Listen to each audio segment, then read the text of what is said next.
your points you're farming up off the gate. This time around, seems like Prom, Donnie, and Joji are getting their clap back. Back guy. I think it's just Yusef by himself I'm across back. too. Last one left. I do think there's at least another knock. I do think I see an X in the minimap. So 3v1 situation here. Really wouldn't wish it on everybody, especially it is the last game of the day. And it's really going to set the tone and the pace going into tomorrow, depending on how you approach the situation. But Yusef going all in, and he gets sent all the way back down to the lobby. Things are going to come to a close for Phenoms trio here and now. They're just going to have to reevaluate tomorrow, right? Like, what do you do when you have a drop spot that's kind of not going in your favor? It's one of your first FNCS appearances, right? You really do want to hit the drawing board. Business as usual over on this side of things, though. Crime City. They land over towards that server room. They get the train, and then they get all of this black market. And through most of these games, except for maybe one of them, it's been Cold kind of basing up on top of this Crime City black market, getting a lot of their surge at the top. This time switching a little bit of the roles. Ritual is going to be the leader of that one this time around. And you're seeing everybody sticking to the game plan. Or at least everybody that we know inside of the top 5 just sticking to the early Storm Surge strategy. Just got to work on maxing out these materials here and then get straight back to fishing for tags, of course. Quick Sionzo and Higgs. Even with, again, how great of a day they've had, those Victory Royales have not come for free by any means. They've all been battled from the low ground, right? These are very impressive wins.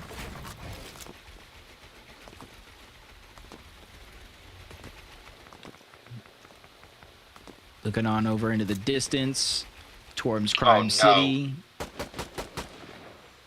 Oh, Peterbot actually sneaking up. This is second place on first place, Monster. Something I didn't expect. And they're both solos as of now.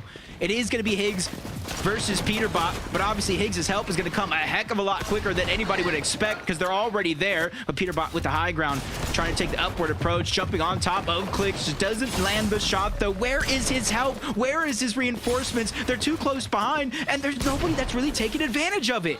And this is what happens when you get too comfortable. Peterbot here trying to really take this game, this tournament, and put it into his own hands. And you can see Cold putting shots in from the side as well. So the reinforcements are starting to arrive. Clix is on the run here. No HP left for him. And let's not forget those other trios that have been also looking around for tags here are going to start focusing backwards now. A little heal goes off for Clix there, but he is off. And Peterbot is hot on the heels right now. Yeah, everybody talks about contesting in Game 12. We wanted it out of Queasy and Thomas at the Global Championship. We got it out of Queasy and Venno at the Invitational. And now we're getting it to end day 1. Frankie was right on EU. Are we not watching day 2 already as Clix goes down? And they're letting him know it was us. It was second place. It was the ones that are on your heels. And Iamzo is still alive on the outskirts, but my gosh, talk about a turn of events right now. He's all that is left standing here. Jacob, how can he claw back from this one? I mean, there's only a couple of options. Do you think Cole, Peterbot, and Ritual have thought it all out? Bad for them. I think this is a bold Peterbot call. I think they did think this one out. I think maybe they were saving it for day 2. But with all the confidence that's being built right now, they say, why not take it under our own control? And Kelly said it, or Vivid, in Major 1, they were down 90 points going into day 2. Now with them taking down 2/3 of the first place team, this is the best shot that they have to get the lead going into day 2 themselves. You know what's the best part about this? The difference between Peterbot, Ritual, and Cole's team and Clix's trio is that this team's already going to Global Championship. They can just focus on being the champions of this major right now. It's just a confidence move. That's a move I feel like 99% of Fortnite players talk about, but only 5% even have the confidence, if that, to do it. But they reboot into Peterbot, Cold, and Ritual territory over towards Crime City. There's a lot of scraps left behind because you got to think, Monster, how fast they actually made that rotation on over to Lone Wolf to take this fight. So in theory, there should be a lot of loot left behind for the rebooted players. I was just thinking, like, does he have enough gold, right? Of course he should, given that they land here at the Crime City. Look at this. Cold just sitting there, though. They are thinking about camping the card because, you know, you never know, right? Just in case he comes back, they're just waiting there. But he's picked up the information. I think they figured it out. And they're looking to key right back into it, probably going right back to the Crime City just to go ahead and investigate, see what's going on here. Wait, what? Yeah, I'm not sure the likelihood of them actually hearing the reboots this far away. But there's only so many places, if you're a Yamzo, you could run and actually try to backtrack in order to go ahead and try to get that reboot. And an uncontested POI, because you know exactly who took you down. That would be one of the first guesses here, but you're seeing a lot of the early game action break it down this time around. Rise down to just a chunk of HP, reunites along with Yapko. The scanner goes down. Positions will be revealed in a few seconds, but it's the time they need to buy to let that be a possibility. And that happens. So Yapko is going to have an extra angle, building space towards the other side of that box. And make sure that when they do eventually fight or disengage out of this situation, they're healthy enough so they don't get taken down. Hiding on the wrong qualification right now for Globals because they need these points and they can't afford to fall here in game 6 now on day number 1.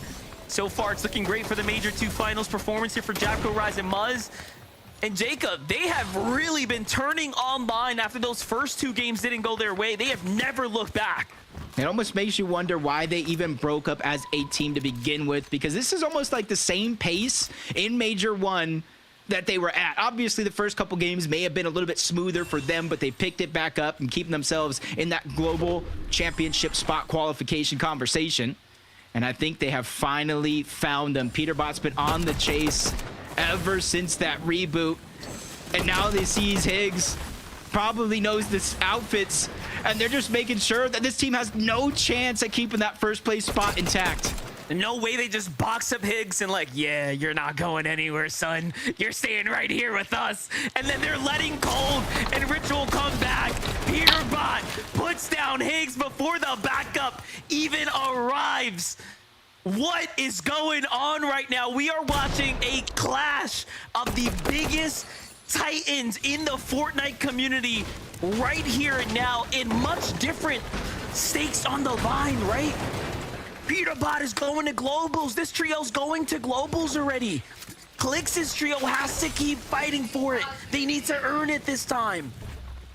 Clix, Higgs, Yamzo started this game 36 points ahead of Peterbot, Cold, and Ritual. And I feel like they're just saying, hey, we're going to close that point gap, just farming eliminations onto you guys alone. That's 12 points straight off eliminations, closing the gap.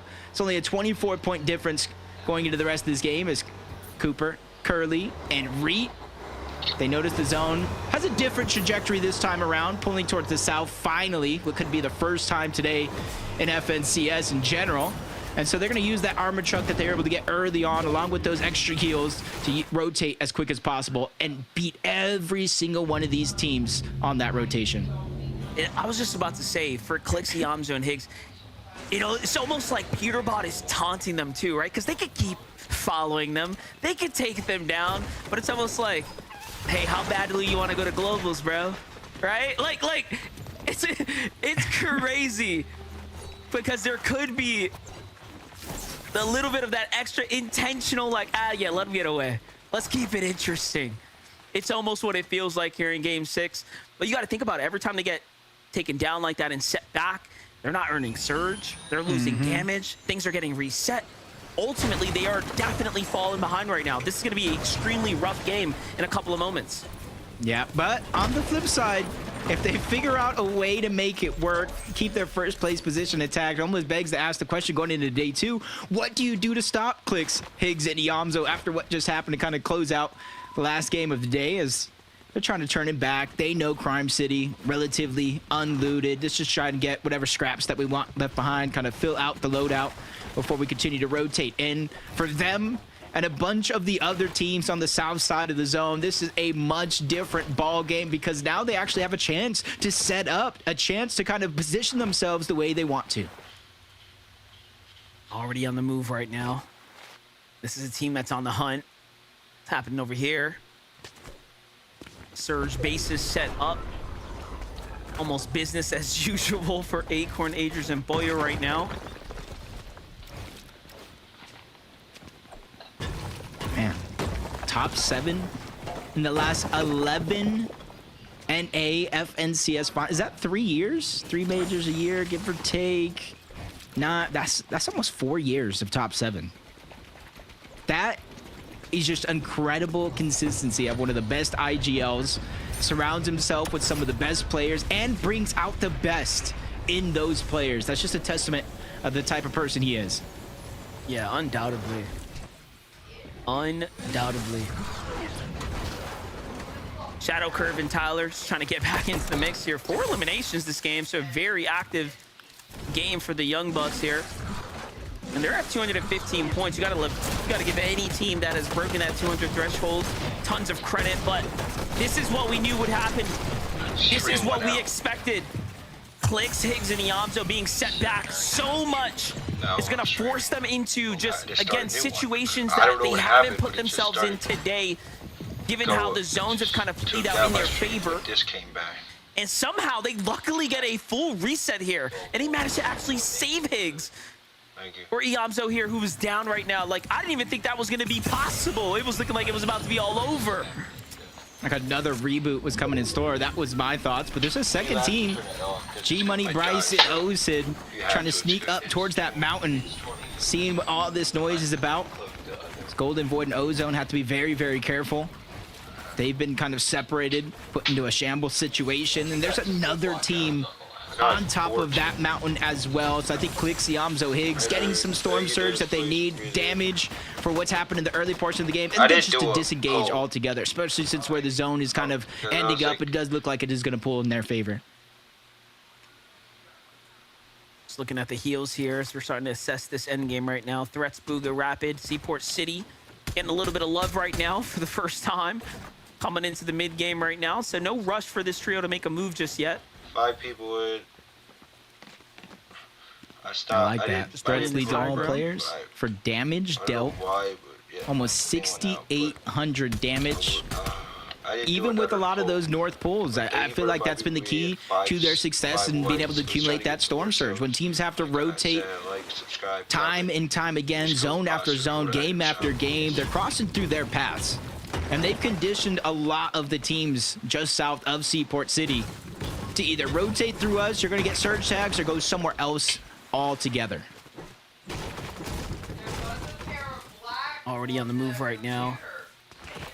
This is their final kind of stretch here to start getting situated before they have to move out of the Seaport City. Hellhound had that mountain before. He's just hiding out right now. Not trying to get caught out by Peterbot, Cold, and Ritual, who are likely on the hunt for him right now. Peterbot's game sense letting him know, hey, there's only so many places you could be. However, it's kind of like a rhino, you know? You just don't move, you can't be seen. Hellhound manages to kind of escape here. Oh, no. But the teammate ain't looking too good. He's a little too close to the fire. His teammates probably tell him, it's okay if you get eliminated. Just buy me time. Just take him far away. I'll get our other duos reboot. Oh, no. We'll get back in the game, and we'll come back for your card. As Peterbot quickly shuts him down in a 1v1 situation, replenishes the materials, and he's back on the run yet again. This is just an incredible situation. This is where Peterbot really starts to gain his confidence, right? When you see him start to have fun in the game. You know, the first couple games he was falling early. He was almost out of his zone, right? Out of the element, but come game 6, puts it all on the line, starts to really make a case for the evening here. And now we're just seeing a different type of stride coming out of him. I was going to say, I wouldn't put it past him to have a game 6 victory to kind of close out strong here this evening, but we'll just see. So plenty of zones ahead of us. Sphinx, Bolts, and Kanata, though, sitting 800 damage above the surge right here. No pressure in sight for this trio right now. I honestly think it's very, very important for both Sphinx and Kanata to have at least a top 3, if not a win, in this last game of the day. They got the zones after traveling one of the most far distances out of every team in the lobby. It begins to kind of hinder your mental game. They have to try to figure out a way to make it work, as Higgs, Clix, and Yamzo in a very, very similar and dire situation. You see the low amount of materials onto Higgs overall. That's Shadow, that's Curve, and Tyler on the other side, and a big shot already going to open it up. Shadow just dropped down, Curve as well. Everybody dispersing into different directions, trying to figure out a way to survive. Unfortunately enough for Clix, Yamzo, and Higgs, they have not been able to pick up a knock or an elimination just yet. I was going to say, those other third-party teams are starting to shoot in, so that is so unfortunate that they didn't get to finish it. They absolutely needed a refresh right there, and now Clix is the only one with a little bit of extra material here. They're going to have to go ahead and play this building to go ahead and refarm as much materials as possible off the structure here. And just a huge, huge setback. Again, this is all off of the fact that they were pushed by Peterbot out of their drop spot early on. And in a best case scenario right now is this team falls here and now. But again, unlikely as they're sitting at the front side of Storm right now, front side of Zone, looking to thin out the lobby. Uh-oh. Disaster strikes yet again. Really unable to get themselves in a comfortable situation because of the start that you were talking about. But now they find themselves in a 3v2. Clix is down. They don't really have any loot, no heals, no materials. And now Yamzo is going to fall right on top of that. 462 damage above the threshold is the only real blessing that they do have on their side. For Higgs, having no HP to regain, he's going to need a miracle as he spots threats running out. He's trying to follow suit and goes down. No eliminations, no placement points, 0-point game to end the day. And on the flip side, Ritual, Cold, and Peterbot, Monster, they need 9 eliminations before placement to tie it up. They're at 7. I was just going to say, they've been doing the exact opposite this game, racking up elim after elim. They kind of found their mojo here in the last game, and they're not looking back at this point in time. This is a pretty interesting end game as well. This is ending on these mountains right here, so a complete turn of events right now. The entire script just getting tossed out the window. I mean, they did say they didn't want a North Zone anymore. And, well, now we don't have a North Zone. So it's one of those situations you got to be careful what you wish for. Because now we're on the mountain edges. Hard to make your way up. Rapid goes down. At least he was able to bring some of the loot on over to Threads, but not a single HP heal. And even if there's some just a little bit further down the mountain, Threads cannot get to them. Threads at 4 HP. And no heals is just absolutely shambles. I haven't had a real need to use that word today on broadcast, but this is it right here. This is the definition by Fortnite terms here. He's got nothing to work with. He can't even go into the zone to pick up the heals. They need to take out Peterbot Cold. Ends up diving down on him. They have to. Acorn ultimately gets the elimination there. Meanwhile, Reet, Curly, Coop have a chance now to jump back up, put themselves in the conversation of a top 3 finish here. They've got a little bit of a mountain position as well. Tell me you can take out Peterbot. You've got to take They're out honestly Peterbot. only 21 points behind third place, which ironically enough was Rapid, Bugha, and Threads. For Reet, Cooper, and Curly, this could be the game that at least gets them into the top 3. Maybe Please, more, guys, depending you on gotta where take they out actually finish as Peterbot. Agers, Acorn, Poyo, just taking the side of the mountain. Please tell you guys They're confident that the surge that they have at this stage of the game means no real risky situations. They can kind of bunker down here on the side of the mountain where not many teams will be able to see them due to that line of sight, and just hope, cross their fingers that the zone pulls onto their side of that mountain. Do keep in mind, again, this is the first full, like, kind of southern zone. It's going east now. It's just very different kind of end game playing out here. And look at it's a different story too. Look at the damage threshold put onto Muzzrise and Jabcode. So much pressure here for them to perform right now. They see a team rotating dead side. They start to trickle in and try to tail behind them. Muzz, though, just cautious of the fact that there might be a team above them. Someone, oh, is that Rise's body? Yeah, unfortunately gets eliminated right here. He's just gonna have to pick up what he can here. And this is just all looking bad right now. They don't even have time to really set up, trying to fish for damage at all. Just disaster, because you don't even go down. That's what we saw happen to Rise. He took a tick of that Storm Surge, straight eliminated. Luckily for Muzz, though, he was able to pick up the materials, the minis that he did have in his inventory. And now they're just staggering themselves back. They're going to be able to kind of use what little bit of elevation they have, survey the land, and then rotate in towards the zone. But they got to be careful because they're rotating right into Peterbot, Cold, and Ritual.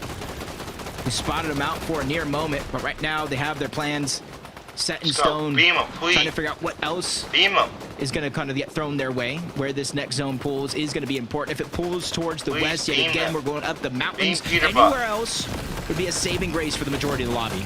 And you can see Peterbot gave that information to Cold as he was looking back for that team that was rotating in. Muz's trio barely, narrowly escapes away on high ground.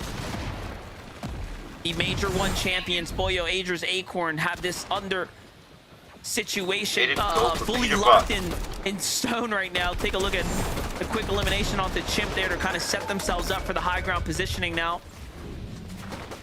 Low ground being played perfectly right now to Peterbot, Cold, and Ritual's success here. They're the first to get there.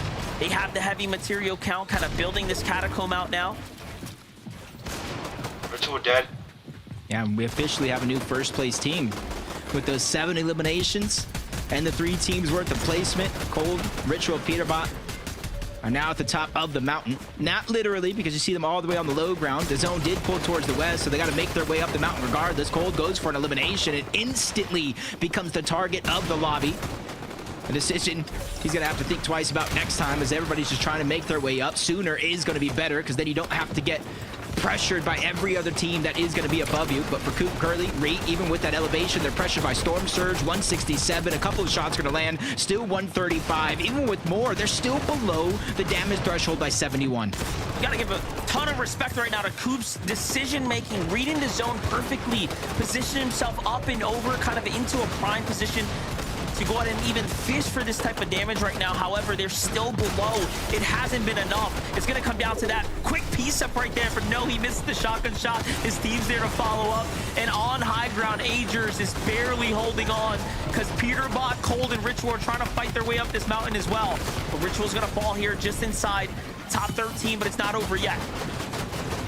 Peterbot really leading the charge, waiting for Cold to reunite, recharge a lot of that sprint. So when they make that final run, it's a lot easier, but the flank comes in. Peterbot with a good shot, quickly mines his way on out. 50 HP, now the zone is on their tails from one fight to the next. Now it's up against the V, dips right back in, but he needs the elimination, and he gets it. Oh my gosh, Peterbot is him, and now he's by himself. Just so clean with it right there. The sliding shotgun shot, let the zone do the rest. It was just too smooth for him right now. Frontside rotate here to put him way in to position here and now. Still a couple zones to close out here. He's got to play for these elims. One big pickup. This is what Peterbot does best. And he is just racking up points here, breaking away with a monstrous lead to set him up for a successful day 2. Nice little mad find here. Go ahead and buy him a little bit more room. Yep, building that confidence right now as he's going from team to team, trying to find these opportunities, floating in the backside of the zone. And even when he sees one player run away, he just quickly keeps on moving to the next team as he's making his way up the mountain. Multiple chances here in front of Peterbot, but without any builds. He needs to be precise. Him versus Kanata, and Kanata takes him down. A good loot upgrade if he could just get his hands on it. Finally, we're seeing some life come out of the teams that have kind of had a bit of a struggle on the day here. But here's the team that's managed to stay consistent. Oh, no. Reed, Curly, Coop, another end game, a top 5 position for them. They're going to be happy about that one. Meanwhile, Visuals and Braze playing the med miss on the high ground. All of a sudden now, Bucky, Cam, and Okus have a chance to make something big happen here. It's up against Kanata, though.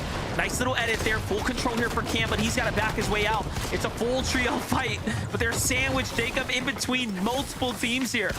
They have no choice but to go and sacrifice some HP, get around on that zone, but you're seeing the position they put themselves. Slivers of HP overall. They cannot do that again, and they're one of the few trios that are actually left in the game, and their opposition up above, almost full HP, full shields. The only thing that they don't got going for them is overabundance of materials, as Cam gets another elimination onto Taki down below, and this is where the drop down is slowly but surely gonna begin.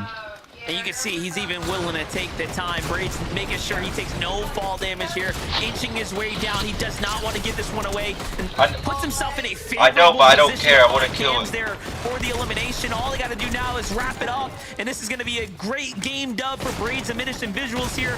Kanata finds himself in a 2nd place in the end. A great clutch, though. Nice little tag there. He's going to find himself a little bit of siphon. Braid's now takes some unnecessary storm damage. Kanata dips back into zone. He's going to try to play the heal off here. It looks like he's got a med kit.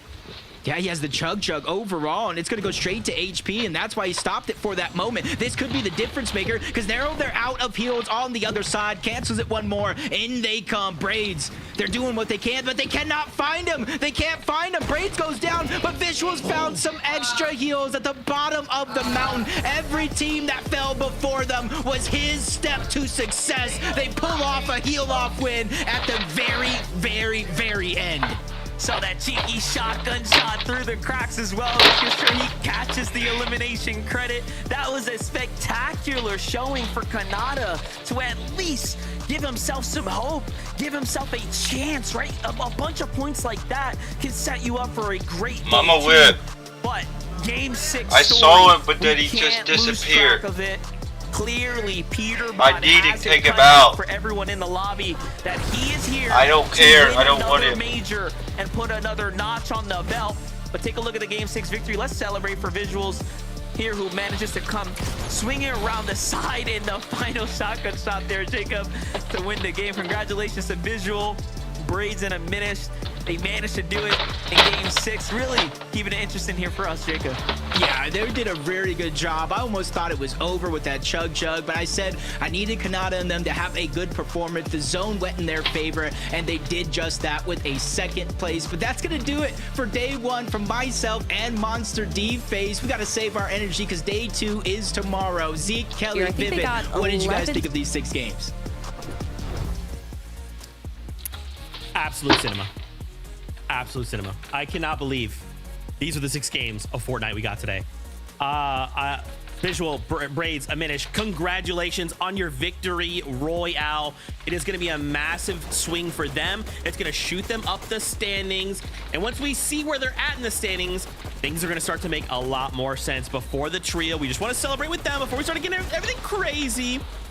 I love how they executed this, right? Holding on that high ground, especially Kelly in this types of situations. Like Old Man Mountain, very difficult to deal with. No one's gonna have much of anything at the very end. And of course, kind of finding that last little bit of heals, enough to make the difference, is so clutch. Especially when they were able to take away height from Acorn's trio there, because if I'm not mistaken, Acorn's trio had height from 8th zone, but obviously when you pull up a mountain, there's only so much you can do to be able to control height. So as you said, big props to Braids trio. They've honestly actually had a pretty good run so far this year. I think they got 11th place last major, if I'm not mistaken, and they also got 1st place out of consistency from their group, so clearly a trio that has done a lot right. And even before that game, Zeke, if I'm not mistaken, they were in our top 10, so definitely a dark horse trio that has been performing better and better every time we watch them, Vivid. Yeah, and we kind of tuned into the POV at the end there, right? I saw 363 points being the total for the trio. And I'm like thinking about it, I'm like, I know Booga's trio went down pretty early. I know Muzz's trio went down pretty early. So I'm pretty sure that'll slingshot them pretty high up into the leaderboard. We'll have to see how that one kind of pans out. Don't get too ahead of yourself, Vivid. Don't get too ahead of yourself. Man, Hold on. I'm excited. Hold on. We'll get to the standings in a little bit, because I want to talk about Peterbot. I want to talk about what we witnessed that game. Yeah. I cannot believe that Peterbot snuck up on Clix, Yamzu, and Higgs like he did, and then was relentless. I mean, chasing them for so long. We were actually sitting here talking about it. Just put yourself in the situation of these other trios in the lobby. You load in, you're thinking, this is it. Game 6, I have to put up points. We've got to figure out a plan. And in the elimination feed, you see Peterbot drops Clix. Peterbot drops Higgs. Like, what's going on? And then you continue to go, okay, well, wait, hold on. We got a reboot. That's cool. Wait a minute. Peterbot got Higgs again. Like, the series of event. This is basically like invitational, Kelly. Like, this is invitational level content.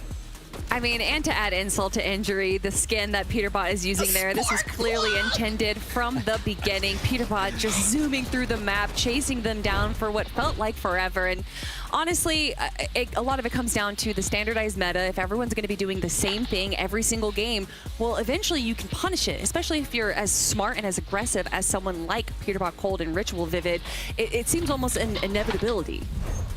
Yeah, it definitely is, right? And I gotta say, I was watching this and I was like, this has to be like one of the top 5 plays of all time. I mean, at face value, it's like, oh, you know, Peterbot just kind of sneaks up on a trio, pushes them, kind of like whatever. But no, the fact, first and second place, like Kelly mentioned, the way that the games kind of play out nowadays, you can kind of predict almost to the T exactly what kind of bases, what kind of ramps these trios are gonna actually build, and Peterbot just knew that, took full advantage of it, carried it very well into the end game. We saw Peterbot as a solo, last one alive on the trio. Loved it. We know what he does in those situations, right? Clutching it up, getting that top 6, securing some extra points for the trio, and obviously, with their play in the early game, with their play in the late game, gonna be shooting right back up in the first place.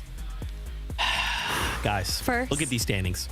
Look at these standings. Okay, we went into this game with a 100-point lead, and now we end game 6 with a 100-point lead from third place. Like, what? And even in third place, right? Visual, Braids, Aminish tied with Reek Cooper and Curly at 366. I mean, we cannot forget as well, we need to end top 3 to secure a spot to the Global Championship. Peterbot is making that really difficult right now, Kelly.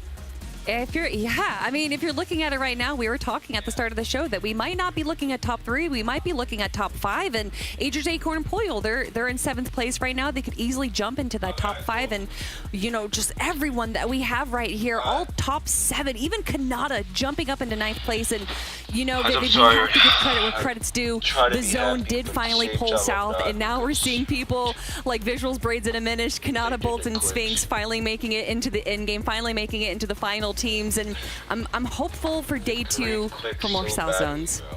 Yeah, I mean, super good game from Kanata's trio right there. It was also cool to see Bucky kind of in the mix in the end game, right? Because they're kind of landing sort of in that southeast side of the map as well. So instantly saw the impact of, hey, listen, the zone's not going to go north. We instantly saw, different teams kind of in the end game right there. Yeah, super, super great to see some different trios in the end game as soon as the zone kind of changed right there, which means that, hey, listen, those 6 games tomorrow, right? They start pulling a little bit differently. Could start to have many, many different conversations.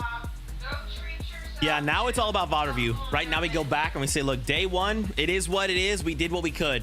We need to come back with a plan of attack for day number 2, because again, after tomorrow's games, that's it. We have 3 spots going to globals, and once those 6 games are done, you better hope you're in that top 3 or top 5 if Poyo jumps up. And Kelly said something amazing that I love that she went ahead and set us up for tomorrow. Day 2 teams. Some of these players are day 2 players. They will come back stronger. Maybe on day 1 you're thinking, oh man, like I want that trio, that player to do better, and they're not doing the way I thought. And then tomorrow you're just gonna be like, well, what can I say? They're a day 2 team, day 2 trio. They're gonna be coming out stronger than ever. Prize money, spots to the Global Championships, both on the line. With that being said, though, we gotta start saying goodbye. Friends, before we say goodbye, what were your final thoughts after day number 1? This has got to be one of the most entertaining FNCSs we've ever had. Yeah, between all these different teams holding high ground, all these different trios grabbing victory royales, and then of course that game 6 switch up with Peterbot going for clicks early on. So much has happened, and we've only reached the halfway point, Vivid. So much more can happen tomorrow. Yeah, I love the fact, right? We saw some consistency throughout the team, some momentum kind of built up, right? That 3-game stretch where it was like Clicks versus Muzz's trio, and some of those end games right there. I mean, Acorn making some great plays for that high